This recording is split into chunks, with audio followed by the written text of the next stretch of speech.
Hey, you made it to the end of this little 5-day mini series on how to keep or create a consistent yoga practice.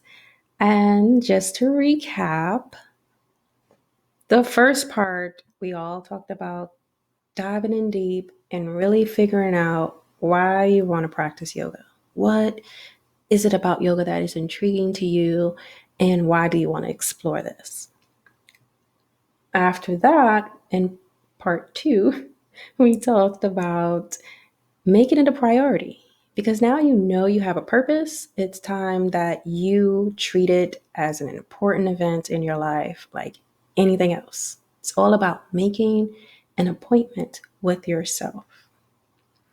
Part three, we dived into talking all about setting boundaries, setting those limits. My time is my time, and either you join in or don't bother me until I'm done. Set those limits between those set times that you pick, but just stay consistent and keep your message firm. So you are showing up and showing everyone that you are serious, and they will start to take you serious after you're doing this on a consistent basis.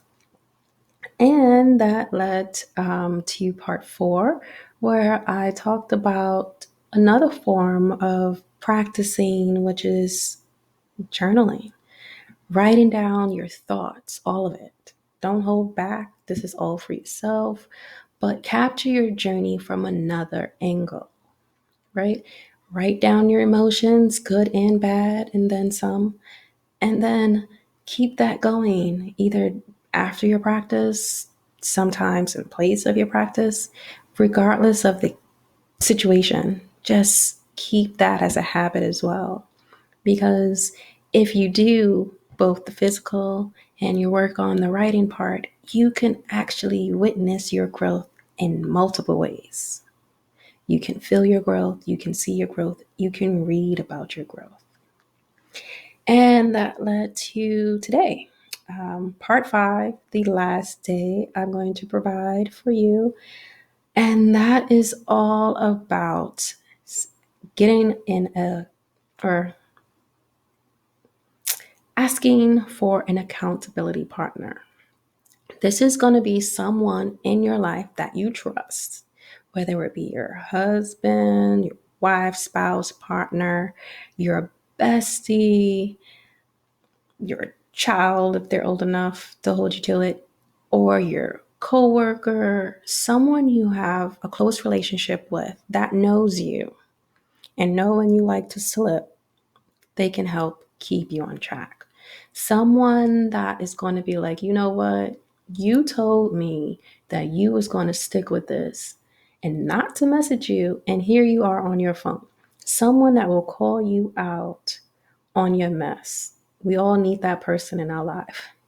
So I want you to write down in your journal 3 candidates that you have in mind that fits that description. Who can you turn to keep you on your toes? Who is it? Don't rush and just pick. Make sure it's someone that is going to support you and encourage you to keep this going because they want to see you flawless. They want to see you. And you know what? They actually might want to join you too because they can't have you moving up on a mental level and you leaving them behind. So, who would that person be? Pick 3 candidates so you have a backup plan when one slip. Listen, this person's slipping they out. I need you to make sure I stay on point. And you know what? Return the favor. Because if you have a partnership with someone and you're encouraging them and they want to, like, say, drink more water or work out more, you will make sure you hold them to it. And I would say, as a bonus, make it fun. So, say you write down your goal because you know your why. You want to do yoga because XYZ. And you want to practice for, let's say, you want to start for like 3 days in a row every week, those same consecutive days at the same time, same place. And if you don't, then you owe your friend or accountability partner a lunch or a gift card somewhere or a movie date or something. Something that if you lose and you fall off, then you have to pay for that. One, you're paying for it because you're slipping. And two, you owe somebody. So that should give you that extra incentive to not fall back. And then make sure that this partner you have, they have a goal that you're going to keep them on their toes for. And if they slip, then bonus for you, you might get a free meal from that or a new bag or whatever it is that you want that they will reluctantly want to pay for. But you got to make sure it's going to be someone that will pay for it if need be, not someone who just be like, oh, I got you. And you're never going to see that and you buy it for yourself anyway. That's not a good accountability partner. So that's why I said to pick 3 candidates. Think long and hard. Someone that can back you up. Someone, if you slip, you owe them, but someone who has a goal. And if they slip, they're going to pay up and not just give you an IOU. If you don't have anybody that you can look to in your life as a positive encouragement partner, then I actually am starting a Facebook group called Elevated Yogis, and I'll be more than happy to dive in and check in and provide that additional support that you feel that you need to keep you on your toes to get you going. You don't have to buy me lunch, but we can figure that out. But my goal is to make sure you don't fall back and then, here it goes again, back to day one. It happens to the best of us because life happens and we don't have control of what happens outside of ourselves, but we do have control on our reactions and our actions. So I want to make sure that if you're up for this, we're going to make sure you stay up for this because it's if I win, you win type of thing. We all have to support each other and uplift each other. And having that accountability partner is exactly what you would want to make sure you go to that next level.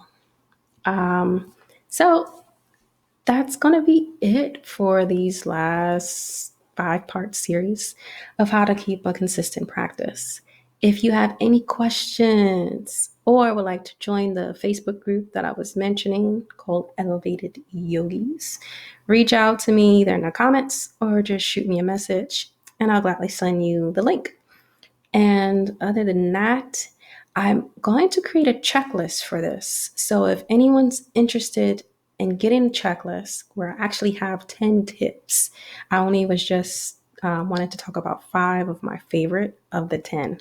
If you want to get that checklist with those 10 tips so you can keep it as a PDF file on your phone as a reminder, or have it saved in your computer, or print that out and put it in your office just to make sure you are sticking to it, leave a comment saying, hello, checklist, please. And I'll definitely send that to you as well. Other than that, if you want to hear more content like this, I do have a podcast available anywhere you listen to your podcasts that I'm going to create a new season for. And it's called From My Mat to Yours, where I provide, actually, there's just an episode where I talked about this and many other topics. And you can listen to me in your car just to keep you going and keep you motivated, hopefully inspired. Other than that, have a wonderful day. Enjoy your weekend and happy stretching. And I'll talk to you again soon.